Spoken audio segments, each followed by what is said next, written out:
All right, this is Jeff Kiss with Mr. Anthony Esposito, currently over at Dragon Cartel. How you doing, buddy? I'm awesome. I'm on the road here today in Newton, New Jersey. Yes. The fabulous Newton Theater. Yep. All show dates are on reddragoncartel.com, correct? Yeah. Okay. We're doing, like, I think after this gig we have 6 more.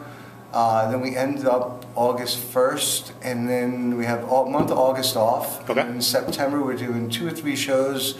LA, we're doing the Rainbow anniversary show, and then we're going to play the Rock Bar in San Jose. Then it's off to Japan for a couple gigs, and then we're done. We're going to start writing a new record.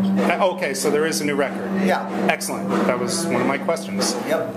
Any material written for that yet, or is that just something you're going to start after the tour? We've been jamming, sound checks and jamming when we do the rehearsal for this run. So I have a couple licks floating around, no songs yet, you know. Okay, cool. Bunch of ideas though. Jake's just kind of overflowing with Really? ideas all the time, so we always have great stuff. You know? Excellent. Do you mind just kind of shedding light on how you got the gig with Jake? Well, when Jake did the record in Vegas, my son engineered the record. Oh, okay. So when Greg decided to stay home, Jake contacted my son. I was like, would your dad be interested in playing bass with us? And I was like, yeah, sure, why not? I love Jake. Sure. It's a no-brainer. Yep. So that's although I knew Jake for years, going back to when I was in Lynch Mob, Yep. he was in Badlands, there was a lot of mutual respect and appreciation between those two bands. Now, can I ask you this? Because you're from sort of this area, Staten Island, is that correct? Born in Brooklyn, raised in Staten Island. Okay. Were you out on the West Coast when you got the Lynch Mob gig? Or No, no? I was living in Staten Island. Okay, gotcha. So you flew out there. It was in Phoenix. Okay. So, and then I had like 5 auditions in 5 days with Dio and a bunch of other bands. Oh, really? Okay. And Lynch Mob was one of them. And, Okay. And I picked Lynch Mob. Okay. And you got to work with Max Norman. Love Max. He lives out here too. He's a Jersey guy. No, I didn't know that. Really? Yeah. Okay. I love Max. Max was awesome. Max made me a great player. Really? I was a kid. I was like 21 when I did Wicked. Yeah. And he easily could have fired me and gotten another bass player. But I was very green and new to the studio. Okay. And he was hard on me. Yeah. And he made me a much better player. I grew. He had a lot to do with how I play now. Excellent. I mean, he made me a better player. I don't want to take like an asparagus piss on everything George did after that, but in terms of my opinion, Wicked is the best his playing sounded. Yeah. I mean, I agree. I think it's his best record. Yeah. I think Wicked's his best record, and I think it was just a matter of the right chemistry, the right environment, and everything lining up. He had a lot to prove coming off of Docket. Right. And it was like the 2 albums came out. See, I was going to ask, were you under any pressure to release? Were you guys under any pressure to release Wicked before Dawn came out? No, actually, another reason why that record did so well was because the label thought we were going to finish it earlier, so we did all this press. Yeah. And they were like, no, we're still writing. And we took like 6-7 months to write that album, rehearsing every day. Yeah. And then, so when it came out again, we did another whole run of press. So we had like this big, huge press blitz.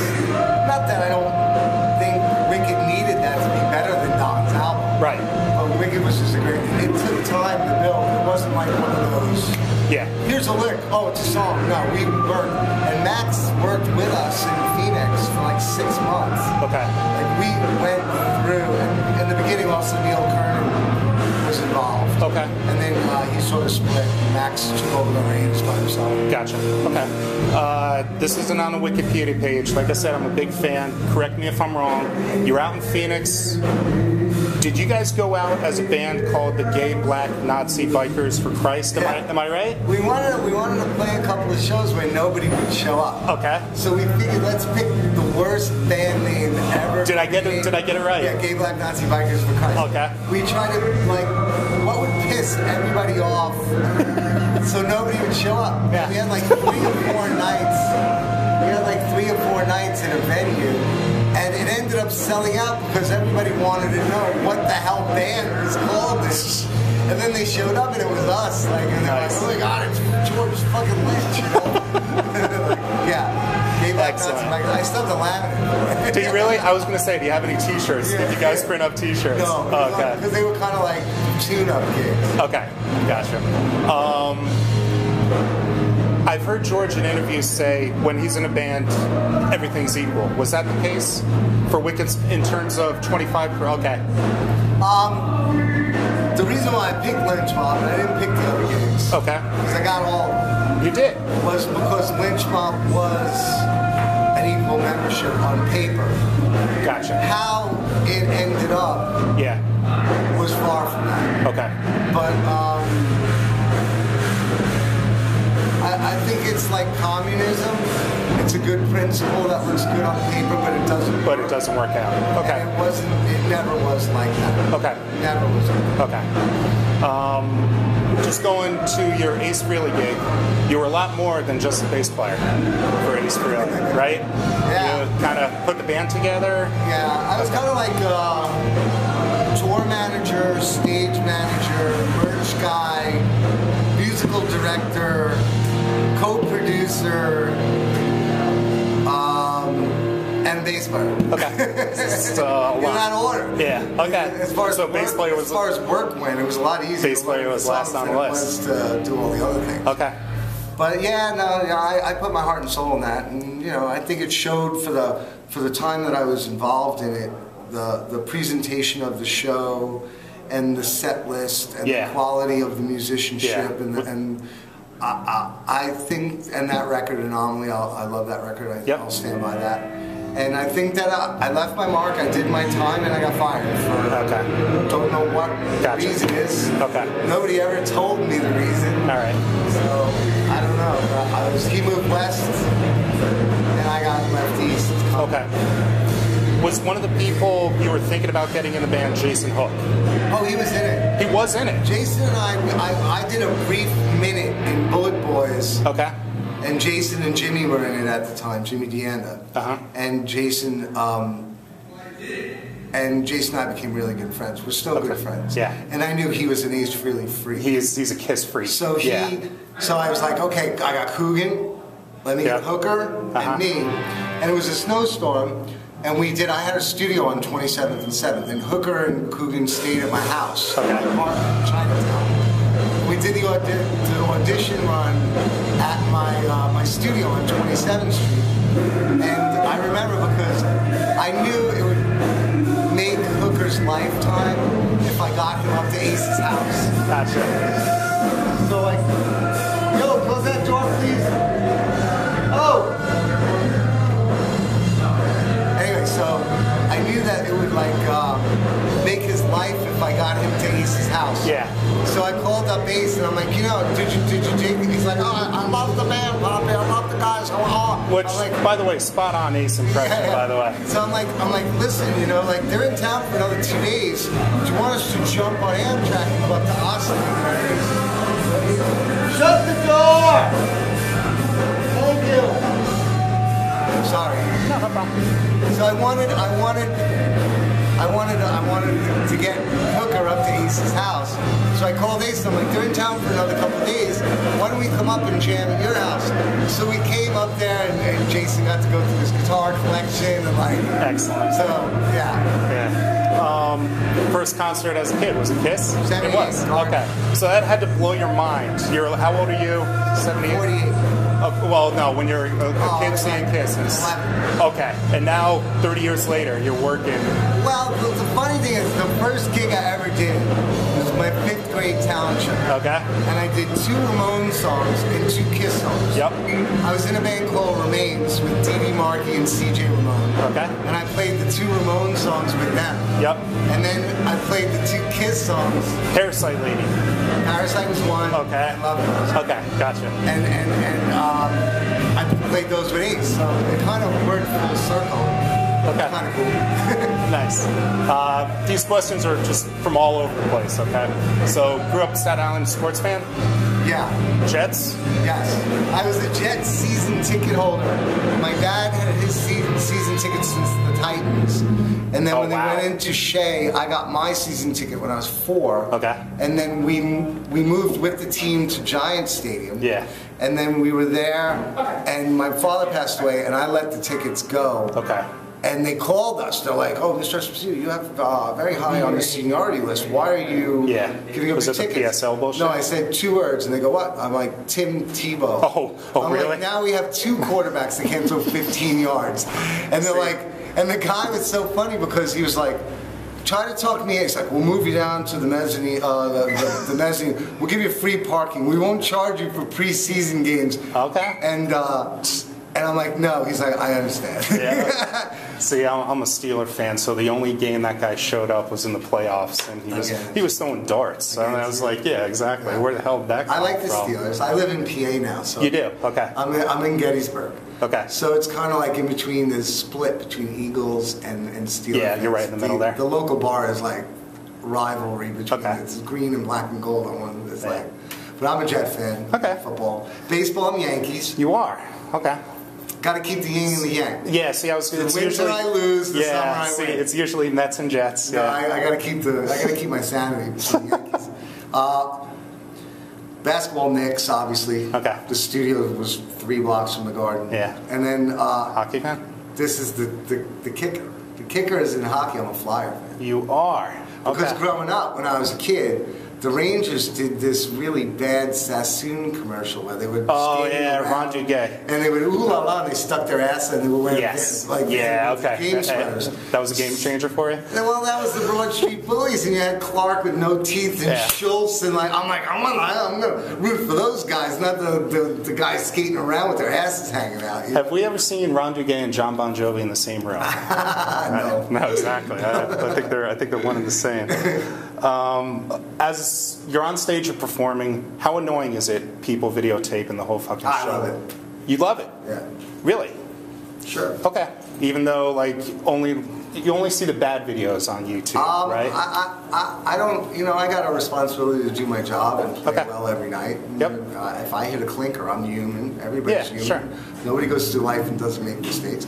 I think it's a great way of people who can't get to the shows get to see shows that happened. Like if you live in Prague, and we only get to go there once every 3 years, and they want to see, oh my God, let's hear Jake's rumbling train solo from, where did we play? That's like New Hampshire. Yeah. They can just go, oh, there it is. I mean, it's great. Okay.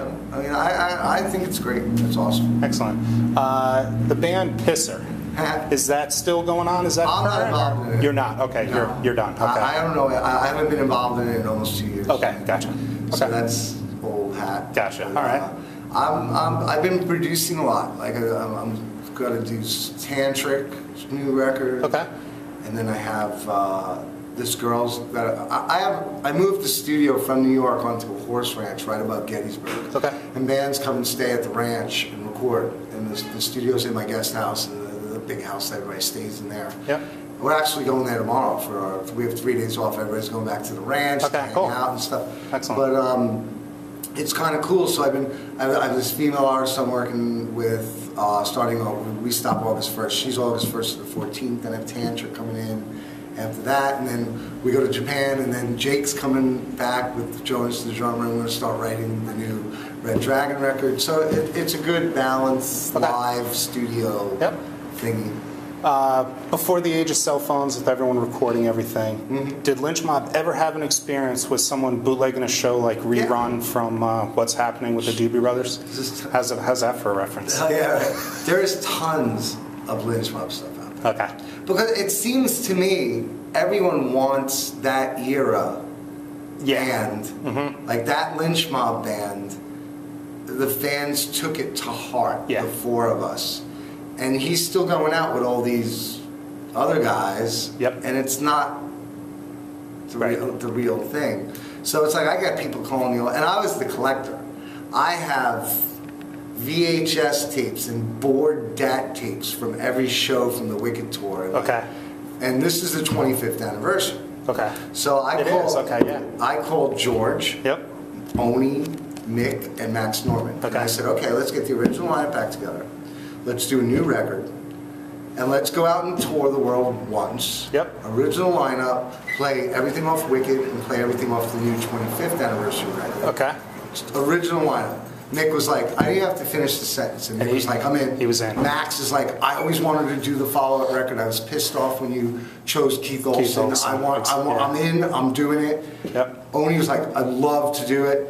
And George said no. Really? Okay. So that was our 20, and I was figuring, okay, I got all this video and stuff. We could include it in a nice box set package. Right, yeah. With the new album and the old album and put it together in like 25th anniversary Lynch Mob run. And I guess he doesn't want to give the fans what they want. Well, which is kind of weird because what he always said about Dokken was he would want to do one reunion just to give the fans what they want. But I guess in this case, okay.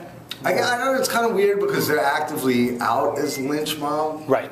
Even though it's the George and Oni show. Yeah. It's not Lynch Mob. I've seen them a couple times with a new lineup. You know, Scott was on drums once. Yeah, they've had many. Yeah. Many of bass players and drummers, and it's to the point where it kind of takes away. When I say, oh, I used to play bass in Lynch Mob, there's like 50 other guys that can make that same statement. Okay. They kind of, and I have to explain, like, no, honestly, I was in it when it mattered. Right. Yeah. Not the first two albums. Yeah. You know, so. You weren't on Smoke This, were you? Hell no. Okay. No, I found out about that really a great way. Oh, yeah? Yeah, we did a 97 3-week run back in 97, and I went home after the run and I compiled a list of singers because Oni and Robert didn't want to do it anymore. Okay. And I was like, I got this list of singers that we should call and see if they want to do the new album. And George was like, oh no, I'm already doing the new album. I was like, well, what do you mean? I'm like, I'm in New York, the drummer, I'm like, how are you doing it? Oh, I got this bunch of kids and they're like sleeping on my couch and I'm not paying them anything. And we're doing this record. And I was like, and it's a Lynch Mob record? Oh, yeah. And I was like, what? Yeah. And that's how I found out about it. Okay. Gotcha. So, and it came out and it was the worst record ever made in the history of music. So I'm so glad. Don't sugarcoat. Lynch Biscuit. Yeah, exactly. I'm glad I wasn't involved. Exactly. Because if that was the case and he started playing those kind of songs, I would be like, dude. Yeah. Nope. Wrong band, bro. Nope. One last chance, plug whatever you want. The shows. Do you have your own website or? I'm on Facebook. Yeah, you're very. Yeah. My studio, Obscenic Arts, OBSCENIC, Obscenic Okay. Arts, and that's the studio. And I also do art direction, set design for movies and TV shows and MTV and stuff. Oh, really? Kind of work. Yeah, I'm an art director. Set. MTV's still around? Yeah, mostly real world reunion shows. Okay. But no, I keep busy all the time, and you know, it's like, but this is right now. This is what is priority to me. Sure. Is getting to create and make new music with one of the greatest persons, players, human beings to ever pick up the instrument. Excellent. And out of every guitar player that I've ever played, none of them come close to Jake. Really? Okay. Ace does Ace great. Yep. George does George great. Yeah. All those guys that I played with, they do their thing great. Bumblefoot, great. Yep. Jake can do anything great. Okay. And it's like, with this record, we're going to try to do that. Like, he had that Pink Mist album where it was kind of like, diverse. And that's kind of like what this record's going to be. Taste of Bad. A little more of that Badlands blues vibe. Yep. Splash in this, like, kind of different flavors here and there. So, it shows his different sides of Jake. Okay. You know? He's a phenomenal player. Yeah. I'm lucky. I'm lucky to be here. Excellent. Maximum Threshold, we're a very serious station, as you know. So one last question. You're stuck in San Diego. For whatever reason, bees sting your hand so you can't drive. All right? These three people show up at the same time. Stevie Wonder in a tank, Lindsay Lohan in a Yugo, or Mick Brown in a golf cart to drive you to the airport? Lindsay Lohan. Oh, there you go. That's the correct answer. I would take Lindsay Lohan in a golf cart. Excellent answer. Anthony Esposito, thank you so much. Have a great night. Have a great tour. Safe travels. Bye.